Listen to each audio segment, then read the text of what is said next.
ఉత్తరప్రదేశ్లో మళ్ళీ రౌడీలు రెచ్చిపోతున్నారు. మళ్ళీ దొంగలు రెచ్చిపోతున్నారు. గన్నులు పట్టుకొని రోడ్డు మీదకి వచ్చి జనాన్ని భయపెట్టి దొంగతనాలు చేయటం అన్నది మళ్ళీ పెరిగిపోతుంది. కారణం ఏంటంటే ఉత్తరప్రదేశ్లో బీజేపీ ఓడిపోయే అవకాశం ఉంది, యోగి ఆదిత్యనాథ్ సీఎం పదవి నుంచి దిగిపోయే అవకాశం ఉంది అన్న కారణంతో దొంగలు పెట్టరేగిపోతున్నారు అనేది బయట నడుస్తున్నటువంటి టాక్.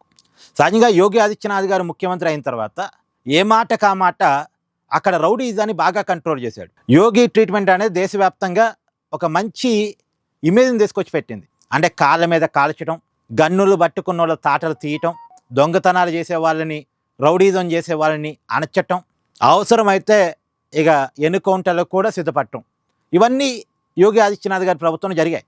కాదు ఇవన్నీ మన చట్టం ఎలా చేస్తా అంటే ఎలా చేయదు, కానీ కొన్ని జరిగాయి చట్ట ఉల్లంఘనలు కొన్ని జరిగాయి. కానీ అది జనం కోసమే అనేది జనం నమ్మారు.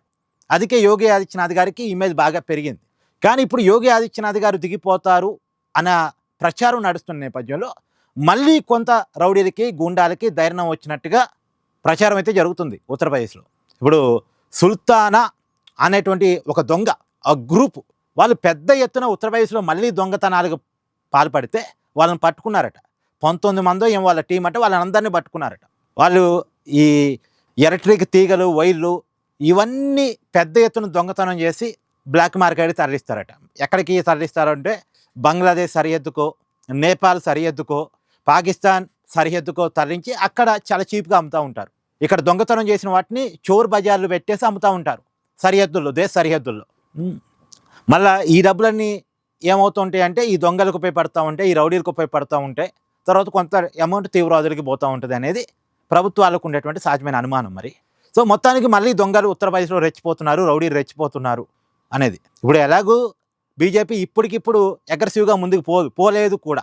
ఎందుకంటే 6 నెలలు ఎలక్షన్స్ ఉన్నాయి. ఇప్పుడు యోగి ఆదిత్యనాథ్ గారు కొన్నాళ్ళు పాటు తన ట్రీట్మెంట్ ఆపుతారు. ఇప్పుడు మళ్ళీ గెలిచిన తర్వాత తన ట్రీట్మెంట్ స్టార్ట్ చేస్తారు. కానీ ఇప్పుడు ఎలక్షన్ ముందు తనదైన ట్రీట్మెంట్ చేయరు. అంతా చట్టపరంగానే ముందుకెళ్ళాలి. చట్టం అంటే ఈ దొంగలకు భయం లేదు. 4 రోజులు జైలుకి వెళ్తారు, బెయిల్ మీద బయటకు వస్తారు, మళ్ళీ నేరం చేస్తారు. ఆ పరిస్థితి కదా ఇప్పుడు. సో అదే నడుస్తుంది అనేది.